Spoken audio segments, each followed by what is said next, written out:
नमस्कार, मैं विनोद कुमार शुक्ला। IF पर आपका स्वागत है।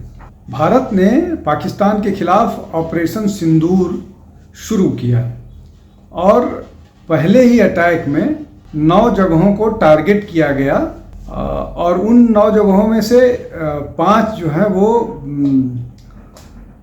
जो पाकिस्तान ऑक्यूपाइड कश्मीर है और 4 जो है वो पाकिस्तान के इलाके हैं, जिसमें जो महत्वपूर्ण है वो लाहौर और बहावलपुर जैसे इलाके हैं। लेकिन इसमें महत्वपूर्ण बात यह है कि इन सब में भारत ने उन जगहों पर आक्रमण किया जो आतंकवादियों के थे, आतंकवादियों के हेडक्वार्टर्स थे, चाहे वो लश्कर तैयबा का हेडक्वार्टर हो, चाहे वो बाकी और जो भी टेररिस्ट ऑर्गेनाइजेशंस हैं उनके।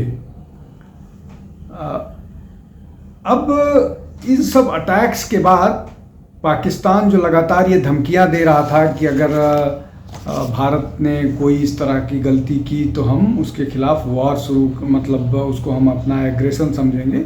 2-3 चीज़ें समझते हैं। पहला तो ये कि जब पाकिस्तान ने ये बोला था कि अगर भारत पाकिस्तान का पानी रोकता है तो हम उसको एक्ट ऑफ वॉर कंसीडर करेंगे और उसके खिलाफ हम आक्रमण करेंगे। दूसरा ये कि अगर हम पर कोई आक्रमण हुआ तो हम उसको रिटेलिएट करेंगे। तीसरा ये कि हम आतंकवादियों को शरण नहीं देते हैं। अब जिन जगहों पर आक्रमण हुआ है उसमें अजहर मसूद के ही परिवार के 10 लोग मारे गए हैं, ये स्पष्ट तौर पर आ गई है बात। भारत ने जो प्रेस कॉन्फ्रेंस करके बताया है, स्पेसिफिक टारगेट्स बताए हैं और कौन कौन सी जगहों पर आक्रमण किया गया, ये भारत ने कल प्रेस कॉन्फ्रेंस करके बता दिया। अब पाकिस्तान इसको लगातार छिपाने की कोशिश कर रहा है और झूठ बोल रहा है। एक तो ये कि भारत ने सिविलियन उस पर अटैक किया है, जबकि भारत ने साफ बोला है कि वो उन जगहों पर आक्रमण किया है, हमला किया है, हिट किया है जो आतंकवादियों से जुड़े हुए हैं,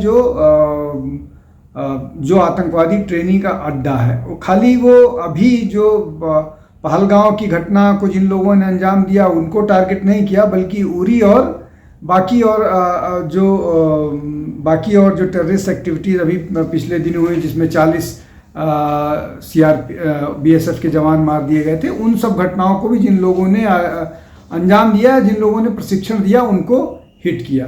अब इसके बाद से पाकिस्तान ने भारत के खिलाफ झूठा और प्रचार फैलाना शुरू कर दिया। उसमें ये था कि पाकिस्तान ने भारत के 5 जो हैं वो फाइटर जेट्स गिरा दिए हैं, जिसमें 3 राफेल की बात कही जा रही है कि 3 राफेल गिरा दिए हैं। दूसरा झूठ ये बोला जा रहा है कि सिविलियन इलाके में हमला किया जा रहा है। तीसरा झूठ ये बोला जा रहा है कि मस्जिद पर हमला किया जा रहा है। अब 5 फाइटर प्लेन पाकिस्तान ने गिरा दिए हैं। ये झूठ भी पूरी तरह से साफ हो गया है, स्पष्ट हो गया है कि ये झूठ बोल रहे हैं। और उनका जो टीवी चैनल उनका जो है, उनके बाकी लोग जो बताने की कोशिश कर रहे थे, कोई 2024 की, कोई 2023 की फुटेज दिखा करके ये बताने की कोशिश कर रहा है कि राफेल को गिरा दिया इन्होंने, जगुआर को गिरा दिया। दूसरा ये कि सिविलियन इलाके में टेररिस्ट जो ब्रीडिंग मस्जिद्स हैं उनमें रात को महिलाएं मस्जिद में क्या कर रही हैं, या बच्चे रात को मस्जिद में क्या कर रहे हैं, ये भी एक बड़ा प्रश्न है। सिविलियन इलाके में मस्जिद में जो आतंकवादी गतिविधियां हैं वो सिविलियन इलाका नहीं हो सकता है। अब ये सब लगातार झूठ बोल करके पाकिस्तान की कोशिश ये है कि किसी तरह से इंटरनेशनल कम्युनिटी को इस मामले में या इस तरफ जो है अपनी तरफ वो किया जाए, अटेंशन उनका सीख किया जाए, जिससे कोई अंतर्राष्ट्रीय स्तर पर उनकी मदद हो सके और भारत को इस सब मामले में किनारे करने की कोशिश की जाए। लेकिन चूंकि पाकिस्तान बुरी तरह से घिर चुका है, न केवल बाहर से बल्कि अंदर से भी, तो उसके पास अब कोई और तरीका या कोई और ऐसा रास्ता नहीं बचा है जिससे वो इस परिस्थिति से निकल आए। और वो लगातार इसलिए झूठ फैलाने की कोशिश कर रहा है, अपने सभी पूरे प्रचार तंत्र के साथ ये बताने की कोशिश कर रहा है कि हम टेररिस्ट, हम खुद टेरर विक्टिम्स हैं और लगभग 90,000 हमारे लोग आतंकवादियों का मुकाबला करते हुए आतंकवादी गतिविधियों में मारे गए हैं, जो कि पूरी तरह से झूठ है। इसलिए कि अजहर मसूद, सलाउद्दीन, इस तरह के बहुत सारे एक्टिविटीज़, दाऊद इब्राहिम, ये सब वहीं शरण लिए हुए हैं। अबोटाबाद में उसामा बिन लादेन मारा गया था। और इन सब के बाद जो है मसूद अजहर के भाई राउफ अजहर की लाहौर में मारे जाने की सूचना है। जो जब ये लोग मारे गए थे भारत के अटैक में, तो उनको जो उनका नमाज जनाजा है, जो उनको दफनाने के लिए जो ले जाया जा रहा है, तो वहाँ पर ये नज़र आया था। आज ये मारा गया है।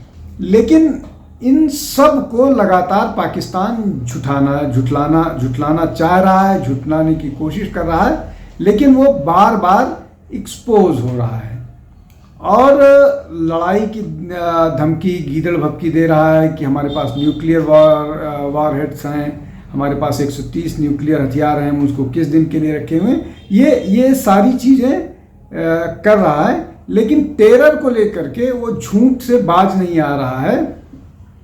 वो बार बार पाकिस्तान का नाम, चीन का नाम लेने की कोशिश कर रहा है, वो अजरबैजान की बात कर रहा है, वो तुर्की की बात कर रहा है, वो इराक की बात कर रहा है। और यही झूठ, जो इस तरह का झूठ है आतंकवाद को लेकर के, ये झूठ उसने यूएनएससी की मीटिंग में भी दोहराने की कोशिश की, जब उनसे साफ तौर पर पूछ दिया गया कि ये जो पहलगांव का अटैक हुआ था, इसमें क्या उनके यहाँ से लोग नहीं गए थे, या जैसे उनका आर्ग्यूमेंट है कि 200 किलोमीटर है पाकिस्तान बॉर्डर से, तो वहाँ कैसे पहुँच सकते हैं, क्योंकि पूरा थिक जंगल वाला इलाका है, तो इस तरह का। लेकिन बात साफ है कि ये सारे आतंकवादी पाकिस्तान से ही आए थे, और इनको लेकर के पाकिस्तान अपनी झूठ पर झूठ लगातार फैलाने की कोशिश कर रहा। मैं यूएनएससी पर था कि यूएनएससी की बैठक में इनसे बहुत सारे काउंटर प्रश्न किए गए, और वहाँ पर ये बुरी तरह से ह्यूमिलिएट हुए, इनके पास कोई जवाब नहीं था, एक्सपोज हुए।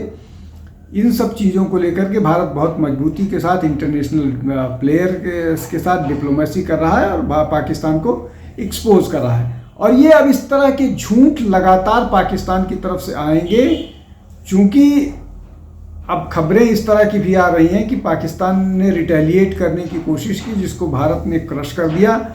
और जो इनका ये प्रोपेगेंडा था कि उनके पास पाकिस्तान चीन से डिफेंड करने के लिए, अटैक से बचने के लिए आयरन डोम जैसी कोई चीज़ चीन ने दी है, वो भी झूठ पूरी तरह से एक्सपोज हो गया। तो अब पाकिस्तान लगातार न केवल ऑपरेशन सिंदूर, बल्कि उसके बाद के होने वाले उससे भी लगातार हिट किया जा रहा है, और बावजूद इसके कि वो लगातार पिट रहा है, वो झूठ बोलने से बाज नहीं आ रहा है, जो उसकी हमेशा की आदत रही है। आतंकवाद को लेकर के वो झूठ बोलता रहा है, झूठ फैलाता रहा है, और अब भी उसी झूठ के सहारे वो सोच रहा है कि एक बार फिर वो विश्व जनमानस को मिसगाइड कर पाएगा। आज के लिए बस इतना ही। बहुत बहुत धन्यवाद। नमस्कार। हमारे चैनल आई ऑफ ट्रुथ को सब्सक्राइब कीजिए YouTube पर, इसे फॉलो कीजिए Facebook पर, Instagram पर, Twitter पर और Ku पर। हमारे चैनल के बारे में फीडबैक देने के लिए हमें मेल कीजिए ioftruth.6@gmail.com पर।